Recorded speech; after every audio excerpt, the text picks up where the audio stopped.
मत्ती 26:40 में पढ़ूंगा। और आज का विषय है एक याजक के जैसे प्रार्थना कैसे करनी है। आज जब आप इस मैसेज को सुनेंगे आपका प्रेयर टाइम अपने आप बढ़ जाएगा। आमीन। मत्ती 26:40। फिर चेलों के पास आकर उन्हें सोता पाया और पतरस से कहा, क्या तुम मेरे साथ एक घड़ी भी नहीं जाग सके? क्या तुम मेरे साथ एक घड़ी भी नहीं जाग सके? क्या तुम मेरे साथ उठ के प्रेयर नहीं कर सके? क्या तुम 1 घंटा यहां टिक नहीं सके? क्या तुमने 1 घंटा दुआ में नहीं बिताया? कोई हमसे पूछे प्रार्थना क्यों करते हैं? क्योंकि बिना प्रार्थना के हम सरवाइव नहीं करेंगे। क्योंकि बिना प्रार्थना के मेरा विश्वासी जीवन स्थिर नहीं रहेगा। बिना प्रार्थना के उस शालोम के अनुभव में नहीं चलेंगे। बिना प्रार्थना के लाइफ में रिवाइवल नहीं रहेगा। हमको और अभिषेक चाहिए तो हमको प्रार्थना करनी होगी। क्योंकि कई बार हम खाली हो जाते हैं, फिर लाइफ में इतने चैलेंजेस हैं, इसमें जय कैसे पाएंगे? क्योंकि जिस व्यक्ति को जय पाना है उसको प्रार्थना का जीवन तो स्ट्रांग रखना होगा। हम परमेश्वर के शालोम में चलने के लिए प्रार्थना करते हैं। हम प्रार्थना में जब परमेश्वर के साथ संगति करते हैं तब हमारे मनों में परमेश्वर की शांति राज करती है। आमीन। जब हम प्रेयर करते हैं तब हम परमेश्वर के आनंद में चल पाते हैं। तो देखिए, किसी के लाइफ में जब इंस्टेबिलिटी होती है, स्टेबल कैसे होगा? जितने लोगों के जीवन अस्थिर है, आज प्लीज मेरी बात ध्यान से सुनिए। आपको याजक बनना है, आप याजक हो, उस याजक की सेवा में आपको स्थापित होना है।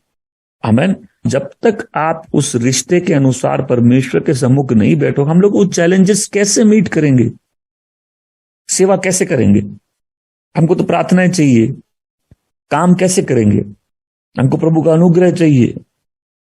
शैतान हर जगह रुकावट डालता है, हमको रुकावटों पे जय चाहिए।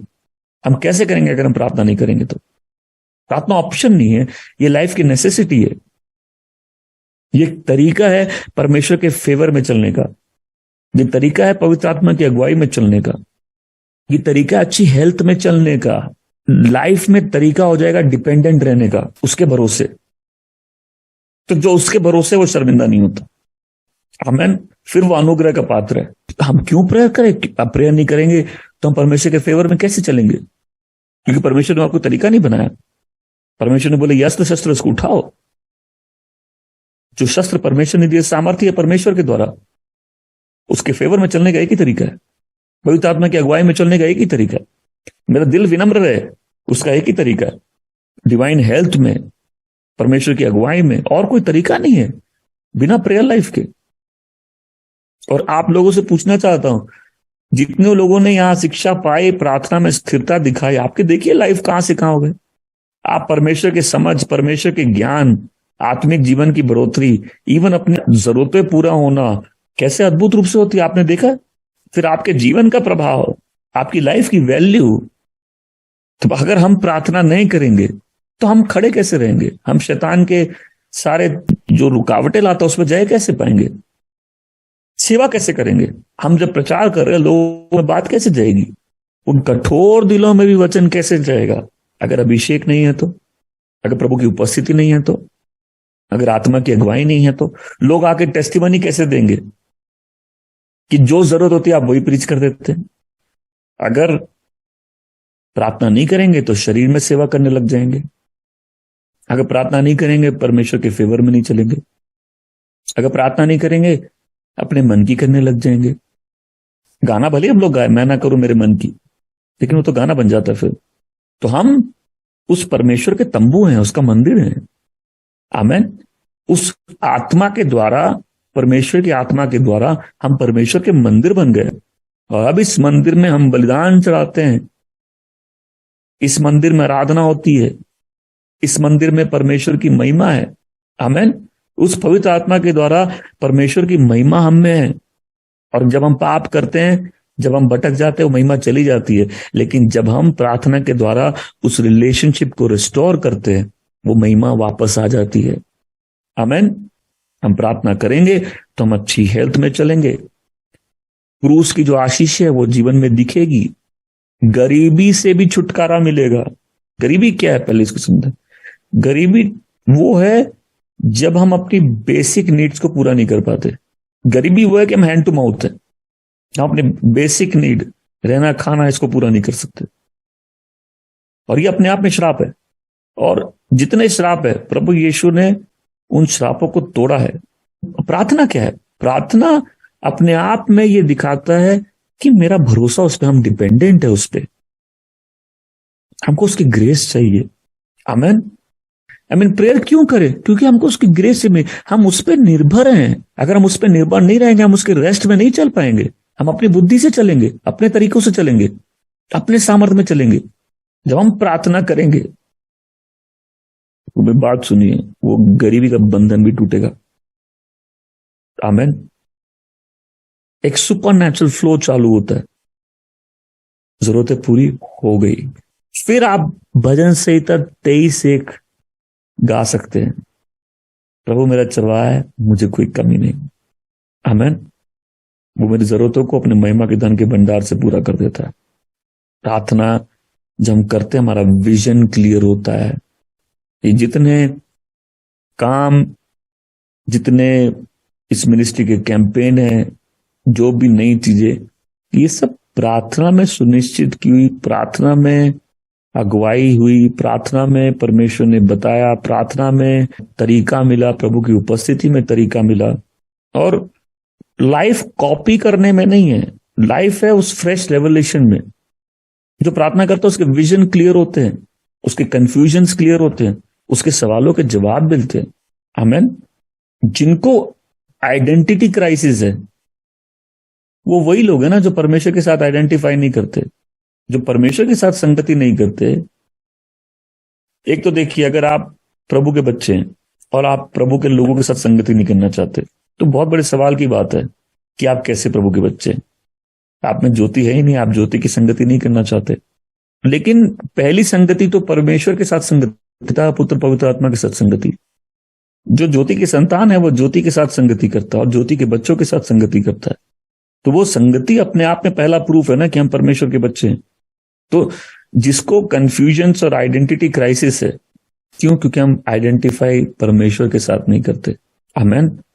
और आज के समय व्यस्तता सबसे बड़ा एक श्राप जैसे है। लोग कुछ नहीं करके भी व्यस्त है।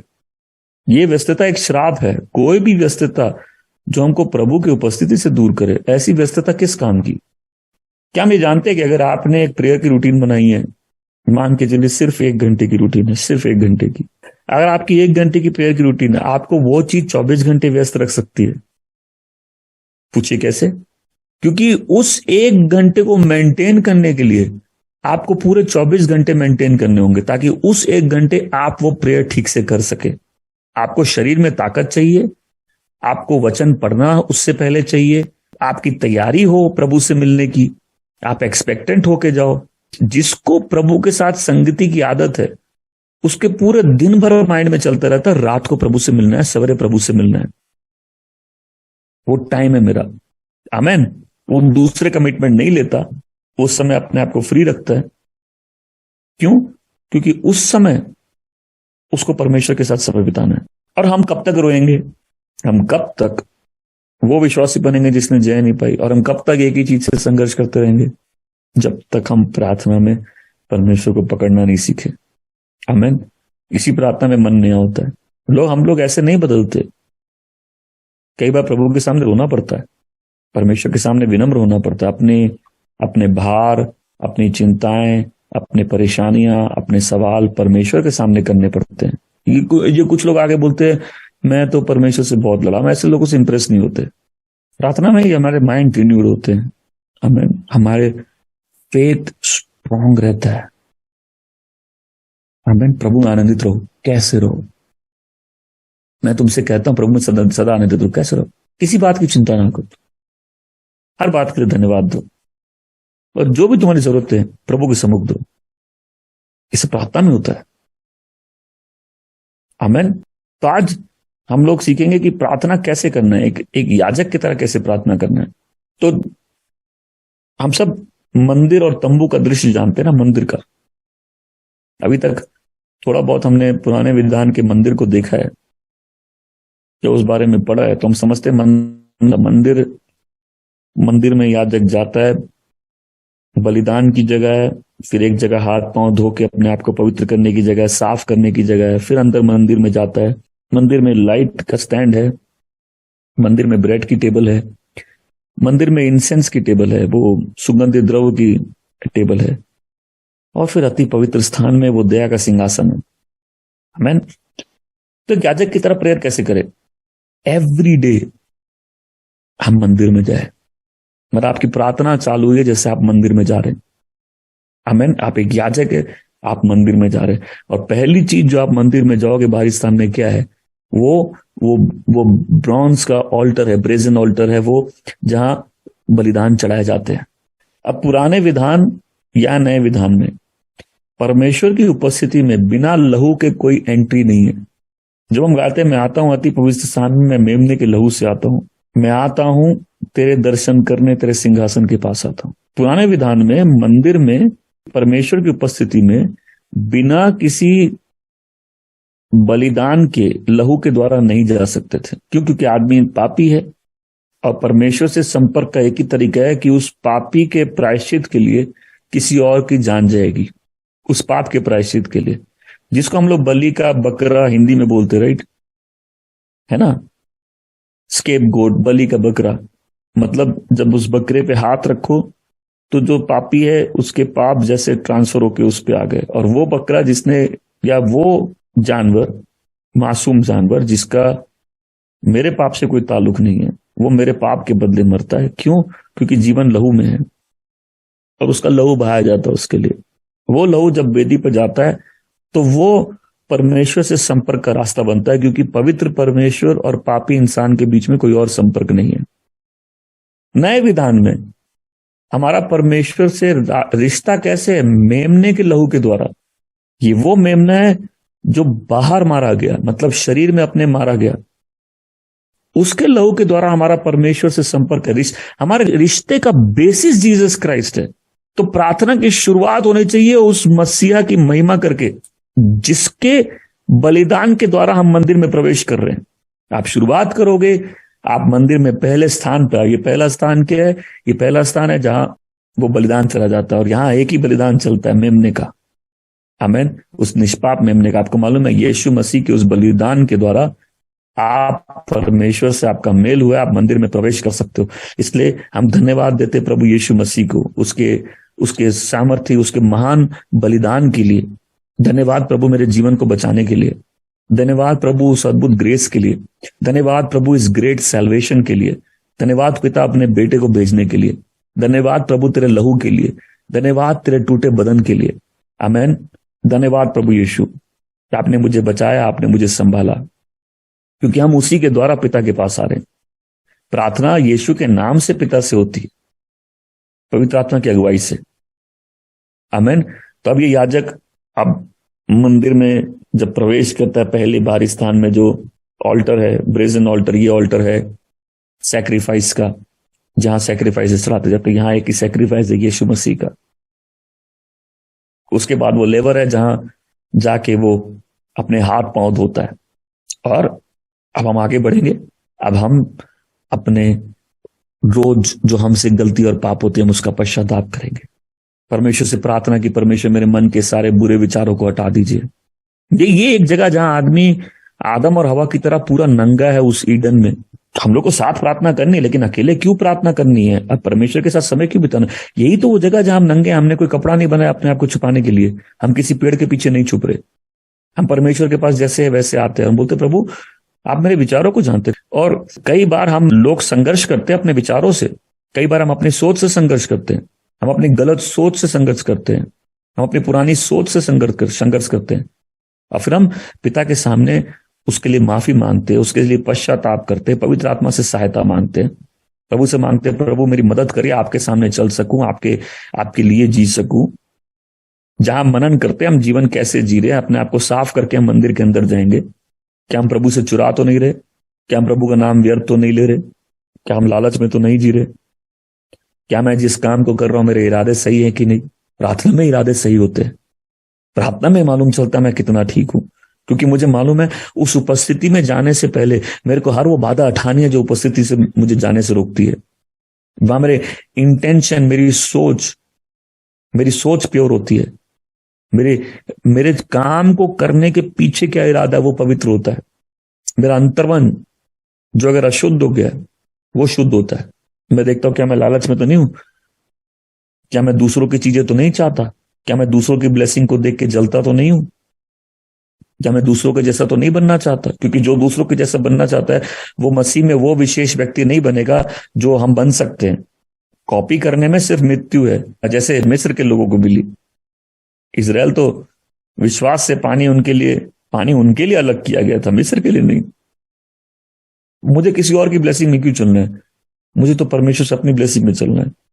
हमको अपने जीवन को परमेश्वर की भेंट की तरह देखना, प्रभु को धन्यवाद देखना, आपने जहां भी रखा है उसको गॉड की विल समझ के उसी में चलना है।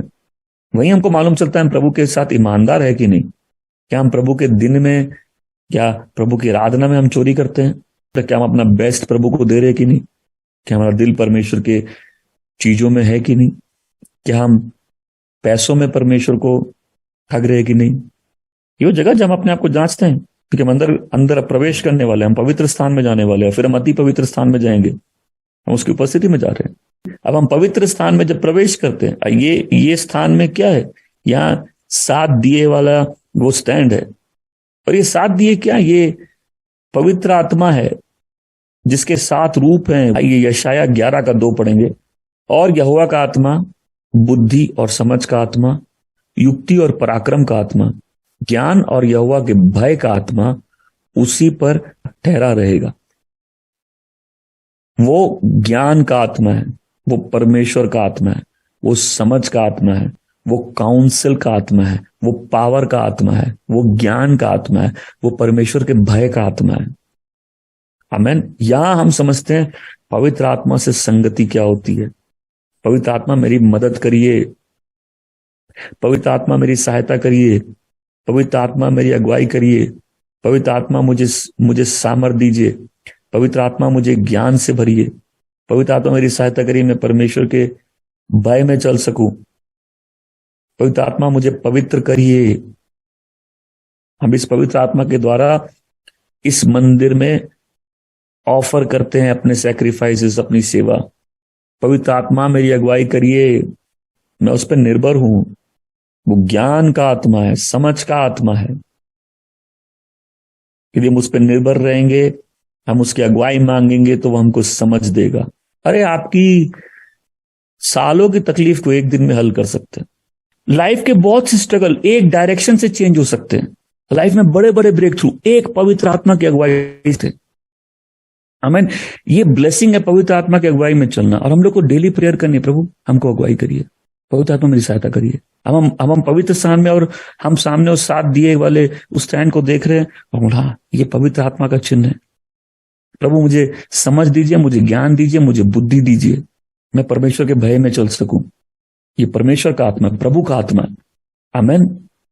देखो, जानना मतलब किसी चीज का ज्ञान होना और उसकी समझ होना अलग बात है ना। ये ज्ञान और समझ का आत्मा है। ज्ञान है, तुमको मालूम है, समझ है, तुमको अब समझते हो उस बात को। पवित्र आत्मा है जो हमारे भीतरी मनुष्य में किसी बात का प्रकाश न डाल देता। हम जानते हैं उस बात को। जो प्रार्थना में परमेश्वर के साथ समय बिताता है वो रेवलेशंस में चलेगा, उसको कुछ बातें मालूम है। आमीन। ये फेलोशिप है पवित्र आत्मा के साथ। हम भी प्रार्थना करें, प्रभु पवित्र आत्मा मेरी सहायता करिए, मेरी अगुवाई करिए, मुझे समझ दीजिए। पवित्र आत्मा मैं आप पे निर्भर हूं। फिर वहां ब्रेड की टेबल है, शो ब्रेड की टेबल है, और ये चिन्ह है कि परमेश्वर का वचन, यहां आदमी वेट करता है। जो व्यक्ति वेट करना सीखता है वो वचन की अद्भुत गहराई और समझ में चलता है। आमीन। यहां परमेश्वर उस वचन को हमारे जीवन का सत्य बना देते हैं। आमीन। जब हम पवित्र आत्मा पर वेट करना सीखते हैं, वो वचन की प्रकाशना हमारे दिलों में चमकने लगती है। आमीन। ये वेटिंग एक कल्चर है। हमेशा बोलो, वेटिंग एक कल्चर है। जब हम प्रभु की उपस्थिति में वेट करते हैं, प्रभु अपने वचन की समझ और अपने ज्ञान से हमको भर देते हैं। आमेन। कि हम लोग तो ऐसी जनरेशन में जहां हड़बड़ी हर चीज की रहती है, और नो डाउट हम लोग सब हड़बड़ी करते कई बार, राइट। लेकिन प्रार्थना में वेट करना सीखना है, क्योंकि जो प्रार्थना में वेट कर लिया वो बड़ी हड़बड़ी में लाइफ में आगे निकल जाएगा। जो हड़बड़ी करेगा उसको खाली लाइफ में वेट ही करना पड़ेगा फिर। आमेन। तो ये एक प्रेयर एक वेटिंग की जगह बन जाती है। एक्सपेक्टेंसी होनी चाहिए कि प्रभु जरूर अगुवाई करेंगे। कई बार प्रेयर डल मोमेंट्स लगेंगे प्रेयर में, कई बार कल जैसी उपस्थिति हो सकता है आज नहीं लगे, होता है ऐसे, राइट। लेकिन कल्चर मेंटेन करना जरूरी है, एक्सपेक्टेंसी रखना है कि प्रभु जरूर मुझसे बात करेंगे, अगुवाई देंगे। आप प्रेयर करो रात के 2 बजे, मालूम नहीं कौन सी ऐसी बात दिमाग में घुस गई जो अगला दिन क्या पूरी लाइफ आगे की चेंज कर सकती है। आमेन। आप देखोगे दुखी मन में लोग क्या करते, फांसी लगाने की कोशिश करते हैं और उसमें भी नाकाम हो जाते हैं, क्योंकि प्रेयर नहीं करते, प्रभु के ऊपर भरोसा नहीं करते। आमेन। हम लोग को जब प्रेयर करे एक्सपेक्टेंसी में प्रेयर करना है। एक दिन तो कोई भी प्रेयर कर लेगा, बट जब हम लोग एक डिसिप्लिन बना लेंगे उसकी अलग वैल्यू है। कंसिस्टेंसी, कंसिस्टेंसी को हिंदी में बोलेंगे निरंतर। जो सीख जाए प्रेयर करना वो सारी ब्लेसिंग्स और पावर में चलेगा। प्रेयर का कॉस्ट है कंसिस्टेंसी। याजक एक दिन मंदिर नहीं जाता, याजक की सेवा ही मंदिर की सेवा है। आमेन। तो जब हम उस प्रार्थना में हो एक्सपेक्टेंसी, क्योंकि जितना हम सोचते मांगते उससे ज्यादा करने में वो सक्षम और सामर्थ के द्वारा जो हमें काम करता है। आमेन। परमेश्वर हमारे एक्सपेक्टेशन से ज्यादा करने में सक्षम है, जितना हम सोचते हैं उससे ज्यादा करने में सक्षम है। लेकिन वेटिंग का एक कल्चर लाना है। इसी वेटिंग में, इसी प्रार्थना में, स्टडीज में हमारे मनों में रोशनी चल जाती है। आमेन। और हमारा जो पैटर्न होता है, जैसे मूसा ने उस पहाड़ पर देखा था तंबू वैसे ही बना, तो हमारी लाइफ भी जैसे हम प्रार्थना में परमेश्वर की उपस्थिति में देखने लगते हैं, बहुत कुछ लाइफ में वैसे ही सेट हो जाता है। आमेन। हम वचन की समझ में भी चलने लगते हैं। नेक्स्ट आता है फिर वो ऑल्टर जो सुगंधित द्रव्य का ऑल्टर है, इंसेंस का, धूप का जो ऑल्टर है, जो धूप की वेदी है। और धूप क्या है? धूप है संतों की दुआ। आमेन। अब मध्यस्थता करनी है, अब प्रार्थना करनी है। करिए प्रार्थना अपने माँ बाप के लिए, अपने बच्चों के लिए, अपने पति अपने पत्नी के लिए, अपने लोगों के लिए, जिनको दया चाहिए उनके लिए, सेवा के लिए, जो लोग सहायता करते हैं उनके लिए। और फिर मंदिर का तीसरा स्थान, अति पवित्र स्थान में प्रवेश करना है। ये परमेश्वर की हुजूरी का स्थान है। अब याजक कहां गया है? उस अति पवित्र स्थान में जिसका पर्दा फट गया यीशु की मृत्यु के द्वारा, कि कोई भी पिता की हुजूरी में जा सकता है। अब जब हम पिता की हुजूरी में आए हैं, इसी हुजूरी में खड़े रहने वाला अलग व्यक्ति हो जाता है। आमेन। जहां हम सीखते हैं उस जीवित परमेश्वर की प्रेजेंस में खड़े रहना, उसकी प्रेजेंस में वेट करना, उससे इंस्ट्रक्शन लेना सीखते हैं। जहां उससे फेलोशिप में हम नए हो जाते हैं, जहां उसकी उपस्थिति हमको नया कर देती है। आमेन। में सबली उपस्थिति नया कर देती है।